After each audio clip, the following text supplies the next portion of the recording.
Comment ça va, frères et sœurs, en Jésus-Christ? Ça a passé en créole haïtien, comment nous y est. Ça, c'est en français aujourd'hui. Je veux vous parler un peu sur,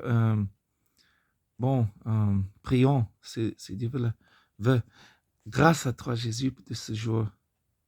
Je veux vous parler hum, de la couverture sur la tête de la dame que Jésus-Christ nous montre sur la Bible, dans la Bible, 1er Corinthe, si on dit Corinthiens, les premiers Corinthiens, Dieu nous montre que les femmes, pour prier et prophétiser, elles doivent utiliser un manteau sur les cheveux.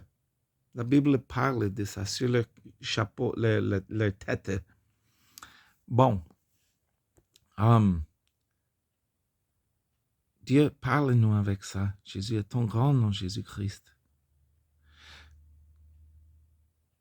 Les femmes et les hommes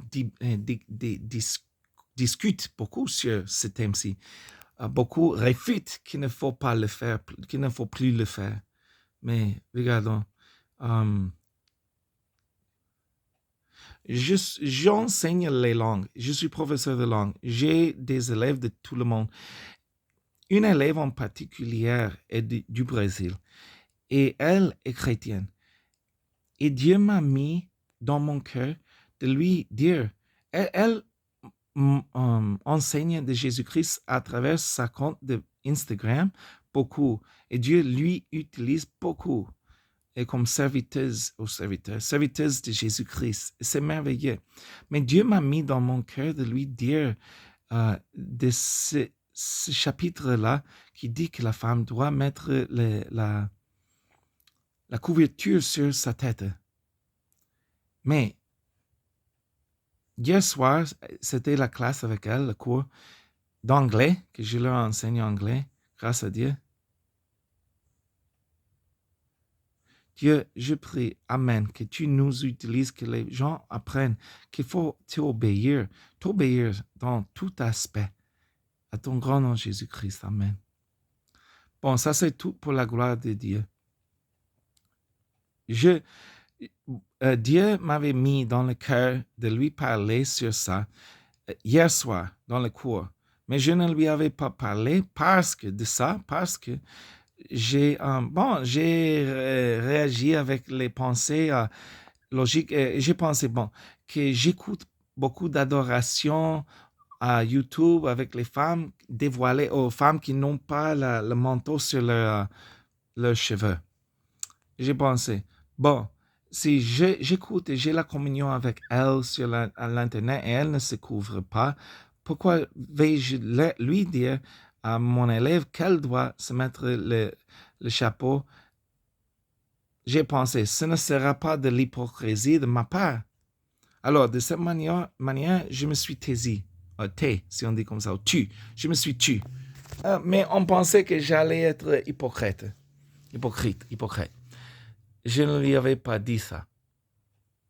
Alors, le prochain jour est arrivé, aujourd'hui. Et j'avais à 5 heures le matin un premier cours avec une élève colombienne.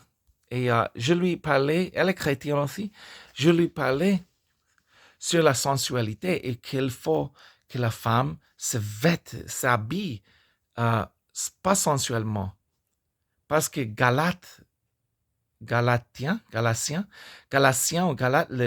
livre de Galatiens, chapitre 5, parle dans 19, verset 19 jusqu'à 21, ou quelque chose comme ça, 21, qu'il faut que la femme, il dit comme ça, que celui qui pratique la sensualité, il dit ça comme la 4e chose qu'il aborde, n'héritera pas le royaume de Dieu, en avertissant que celui qui pratique la sensualité, entre beaucoup d'autres choses, n'héritera, quelle autre chose?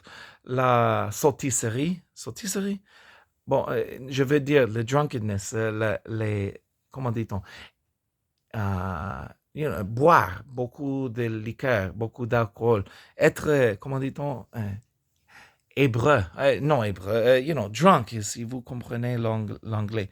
Drunk, c'est-à-dire énévrié, n'est-ce pas? Et ça, c'est péché. Selon ceux-là qui pratiquent ces choses ou des choses semblables, ressemblables, beaucoup d'autres choses, orgies, n'hériteront le royaume de Dieu. Et ça, nous requiert aux hommes de ne pas regarder la sensualité de la femme qui c'est d'ailleurs, qui c'est dans notre homme, ou bien si on est célibataire, on ne peut pas regarder la sensualité de l'autre femme. Je comprends comme ça, parce que la Bible dit, celui qui regarde la femme pour la, comment dit-on, désirer, a commis adultère dans son cœur. Alors, je lui disais que la sensualité dans le cœur, les yeux de l'homme, c'est péché. Mais aussi, c'est péché pour la femme de s'habiller de manière sensuelle. Et selon qui le pratiquent, n'hériteront pas le royaume de Dieu, comme un grand avertissement. Et comme ça, on avait, fini le cours avec elle à 6 heures. À 6 heures, je commence avec l'élève du Brésil, femme chrétienne, sœur en Jésus. Et j'ai pensé, avant d'initier ce cours-là, j'ai pensé, Dieu, je me sentis comme en feu pour commencer à lui parler sur le chapeau, la chose sur la couverture, sur les cheveux. Parce que si je lui parlais sur les vêtements à cette première élève chrétienne, femme, pourquoi je ne parlerai pas avec cette autre sœur en Jésus-Christ de le chapeau, la couverture sur la couverture sur les chapeaux, les cheveux. Alors donc, comme ça, j'ai fait la petite prière, je lui avais dit à Dieu, sur les genoux, je lui avais dit, Dieu, tu veux que je lui parle sur ça ou non? Et Dieu m'avait dit dans mon cœur, tu lui parleras ce que je te dirai. Alors, on commence le cours. Hey, bonjour, comment ça va? On fait la petite prière avec elle. Après, je lui avais dit, j'ai senti dans mon cœur que Dieu m'avait dit que je lui parle de ça. Alors, je lui avais dit, hey, aujourd'hui, on va lire, je vais te parler de quelque chose de très délicat. Je ne sais pas si je lui avais dit quelque chose de très délicat, mais je lui avais dit que j'allais lui parler sur quelque chose et je ne sais pas mon motif, si mon motif soit bon ou mauvais, je ne sais pas. On verra après comment est mon motif. Mais je crois que Dieu veut que je te parle sur quelque chose. On avait ouvert le livre de 1 Corinthiens, chapitre 11. Et je lui avais dit, on va lire. Alors, on commençait à lire ça. Quand on a commencé, parce que ça, c'est le chapitre qui parle on peut le lire, que l'homme doit se découvrir la tête quand on prie ou quand on prophétise. Mais ça dit contrairement que la femme qui prie ou qui prophétise doit couvrir sa tête. On avait lu ça.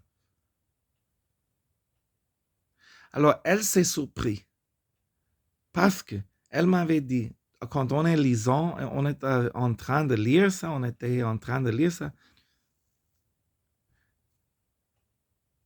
elle m'a dit que ses enfants, hier soir, lui avaient demandé face à face, « Maman, pourquoi tu ne te mets pas la couverture sur ta tête? » Parce qu'elle m'a dit qu'elle me dit ça maintenant. Elle me dit ça quand on commence à lire ça. Et elle m'avait dit que ses enfants lui avaient parlé, que ses enfants et elle, ensemble, avaient lu sur ce chapitre peut-être des jours, des semaines avant. Mais c'était hier soir et je ne savais pas ça. Aujourd'hui, elle me dit ça. Après qu'on lit le premier chapitre, 1 Corinthiens, chapitre 11, elle me dit, regarde, tu me parles de ça, et ça n'était que hier soir que mes enfants, mon fils m'avait demandé pourquoi je ne mets pas la chose, une couverture sur mes cheveux. et elle m'avait dit, je sais maintenant que Dieu me parle parce que mes enfants m'ont demandé ça hier soir, mon fils, et après, tu me lèves, m'emportes ça à lire. Et elle m'avait dit qu'elle avait dit à ses enfants qu'elle ne savait pas la réponse, mais qu'elle allait étudier sur le thème et apporter une réponse à eux plus tard. Et aujourd'hui, Dieu m'a fait lui obéir pour lui parler sur ça. Et c'est que c'était confirmation pour elle. Alors, elle sait que Dieu lui parle sur cette couverture avec l'écrite parole de Dieu.